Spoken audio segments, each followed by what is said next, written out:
Hello everybody, today I will be talking about choosing a new bird cage, what to look out for, and how to pick the best one for your birds, either when bringing in a new bird or upgrading one that you already have. I will go into the three main topics of size, convenience, and durability, and give you some examples of what I use here myself. I will then go into what to watch out for and what to avoid completely for the health, happiness, and safety of your birds. Unsuitable caging is the number one problem that I come across here with new bird owners.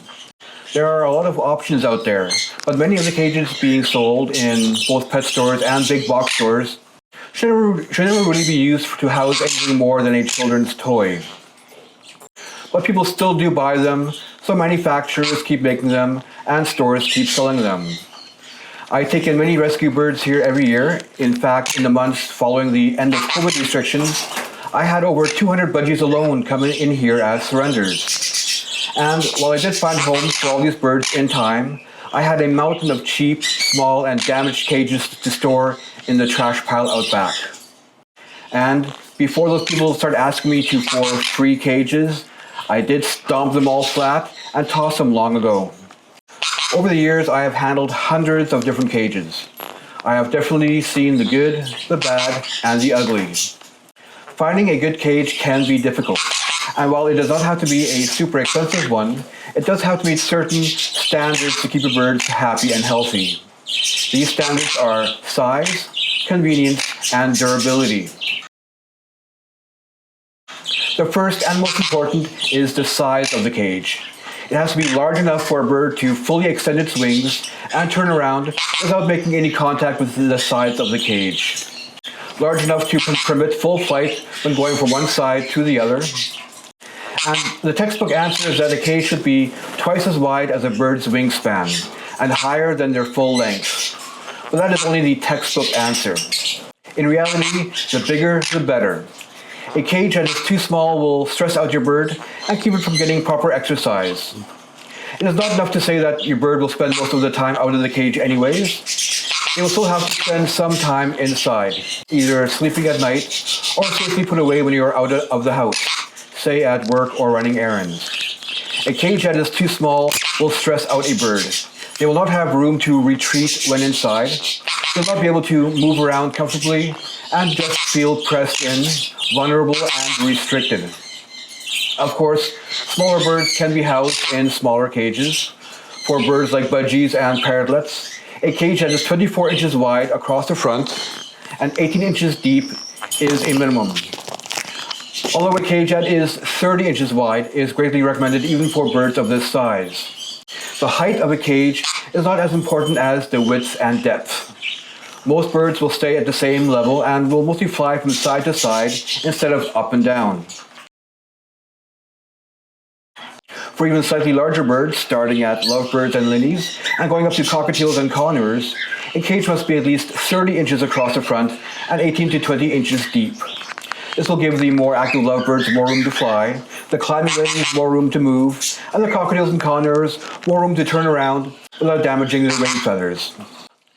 And this also allows them to get in at least a couple of flaps of their wings when going from one side of the cage to the other. For even larger birds like Amazons and cockatoos, you will of course need cages even larger. These are measured in feet instead of inches, but I will concentrate more on the small and medium-sized birds, as these are the breeds that I hand raise here. I stopped breeding the larger birds some years ago. There are simply too many of them in rescues that are now looking for good homes. They have such long lifespans, and the level of care needed for them is so high, and many people just end up purchasing one without fully knowing the level of care that they will need. These parents are not really so much a pet, they are more of a lifestyle choice. Now for bar spacing, the space between the individual bars of a cage. This is important as well. A space of 1/2 inch is most common and is just fine for pretty much any bird. It can go up to 5/8 of an inch for cockatiels and 3/4 of an inch for conures. Larger birds can have cages with 1/2 inch bar spacing, no problem, but smaller birds cannot really go above this as they are at risk of getting their head stuck in between the bars. The large 4 foot by 4 foot by 8 foot high cage that my greater cockatoo is in has 1 1/4 inch bar spacing. The smaller budgies and parrotlets do have some fun annoying her by flying right through her cage, in one side and out the other. They go right through the bars without really slowing down. Not quite sure how they do it. They must flatten themselves a bit and go through at an angle.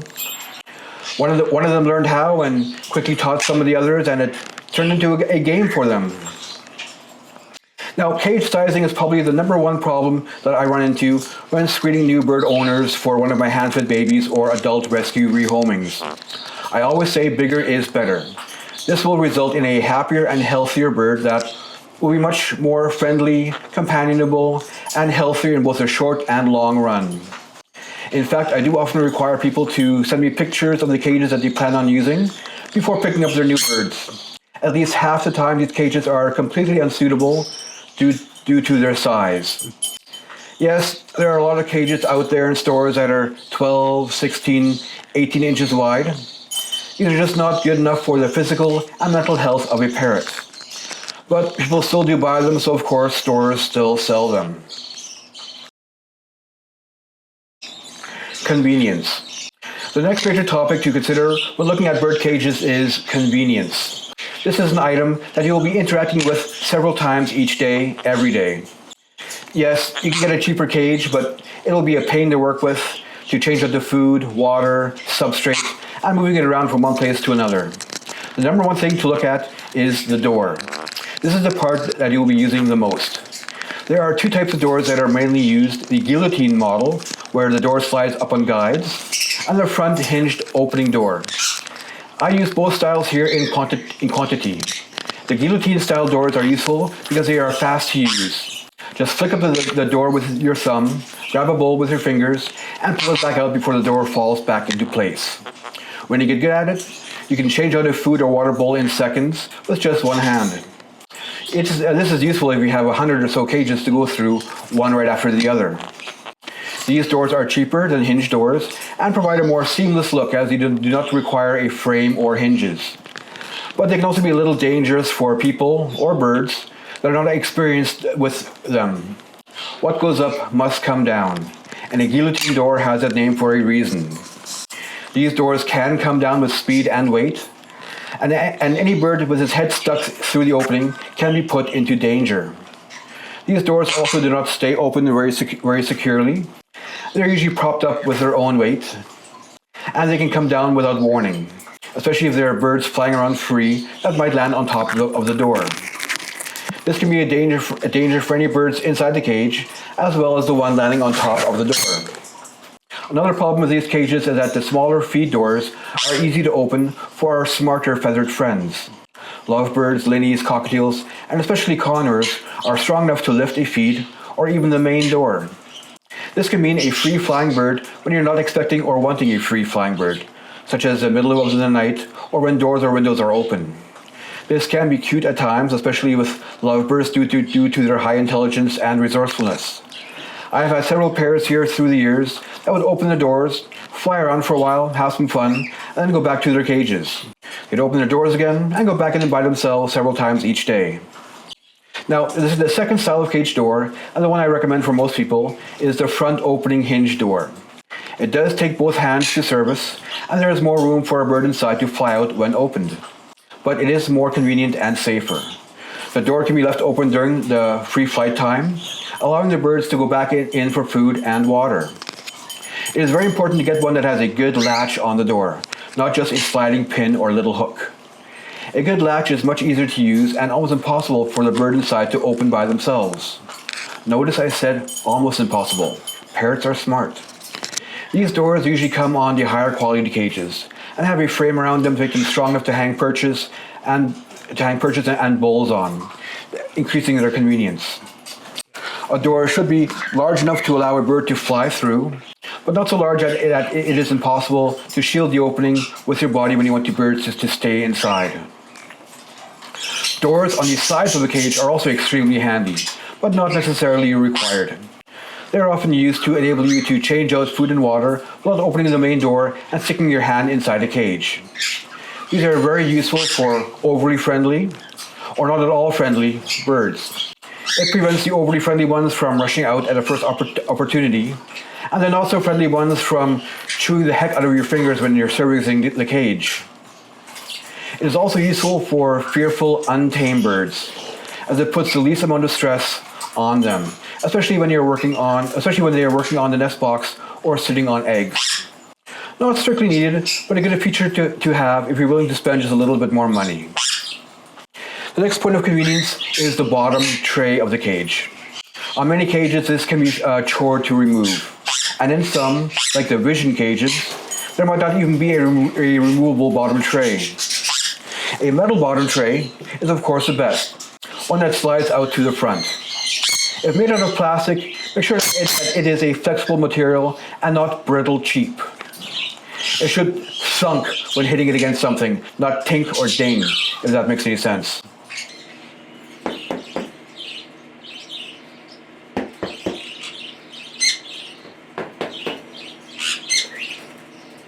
Make sure that it has a high enough lip to keep the wood shavings that most people end up using. You want something that is easy to take out and put back in, and does not have a solid surface underneath. You do not want dirt building up in a hard-to-reach place. There are several other minor considerations aimed at convenience to take into account. One is the shape of the cage. There are many pretty cages out there with dome tops and multiple areas, but a flat top makes it easy to attach a light. A basic square shape is the easiest to find room for, and also makes it easier to put in cage fittings or hang a nest box. Having a freestanding cage on wheels is very convenient. This makes it easy to pull away from the wall, to clean around and behind, and easy to move from room to room. A tabletop cage might look smaller, but remember that the width and depth should be the same, and you will just be losing some valuable desk or counter space.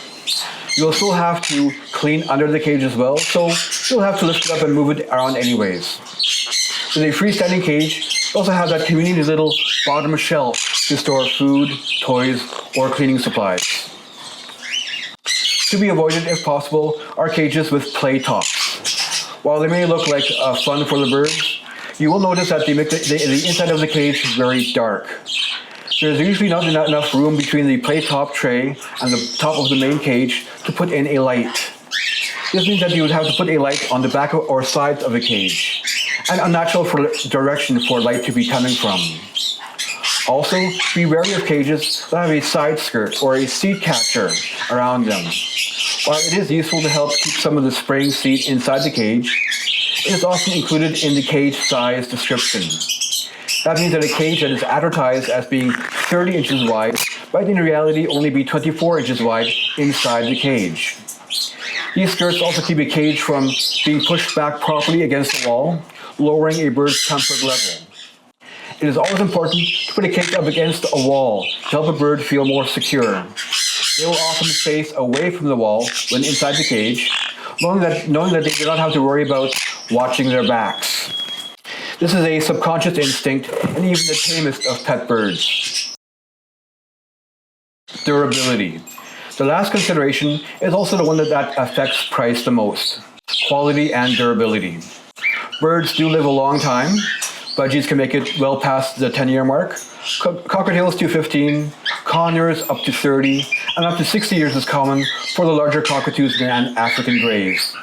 Spending more on a good quality cage will only hurt once. Getting a cheaper cage will hurt every few years. A really cheap cage will hurt every 6 months and be a pain to use and an eyesore after only a few weeks. This does not mean that a durable cage has to cost hundreds of dollars. These cheaper wire frame cages cost well under $100. I have had some of these in continuous use here for over a decade with no breakage and very little signs of wear and tear. Decent, freestanding solid frame cages with a stand can be found on Amazon for under $200, delivered right to your door under a variety of brand names. I have over 50 of these cages in regular use here for years now, not a single problem yet.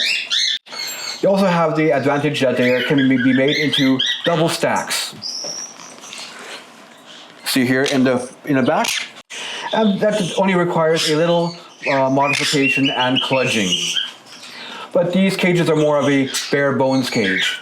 without the nicer features such as side doors, locking latches, or metal bottom trays.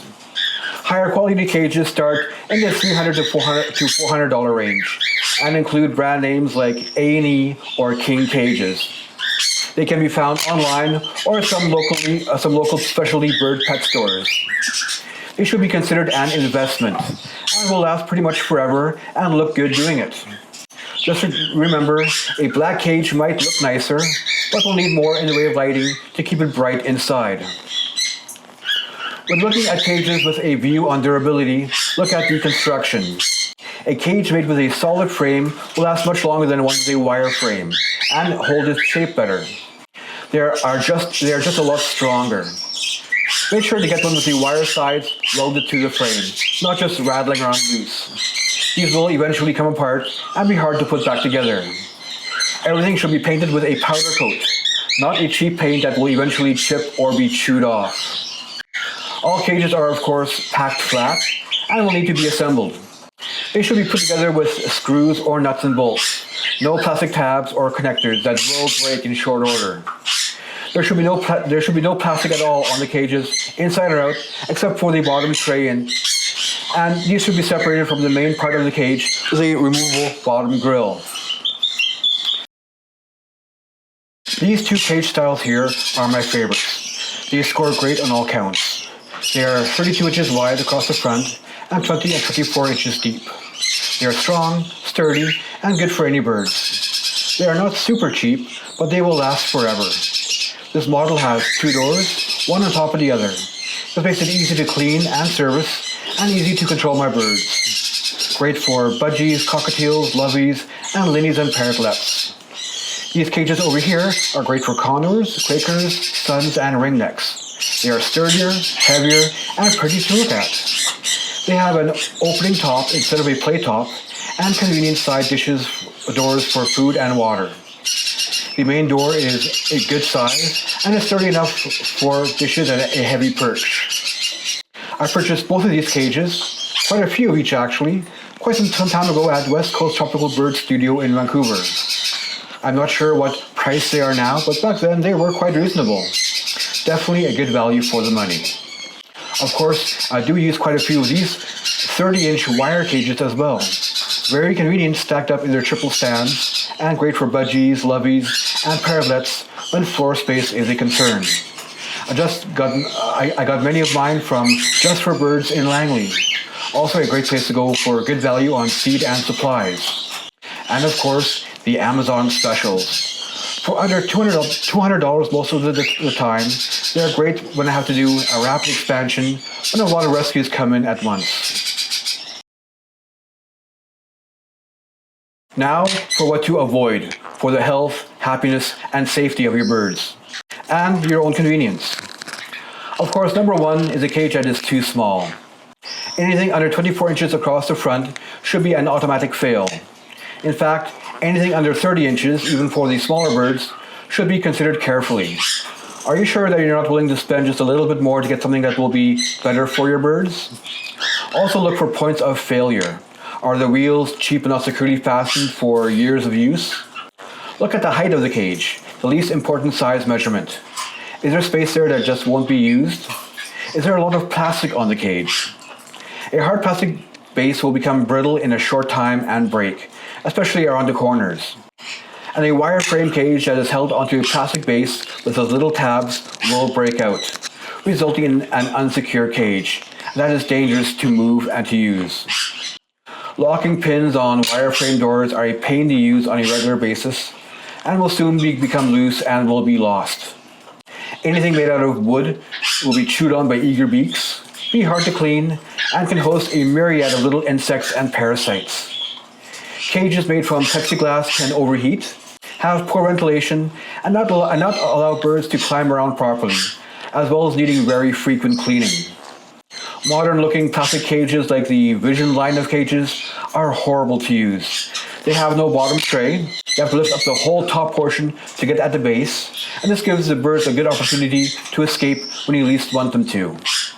The clear plastic parts of these cages can get dirty and cloudy, and the sides are held together with these little plastic tabs that break, fall off, and become lost. Even the tops are just held on with little plastic tabs and will break off within months.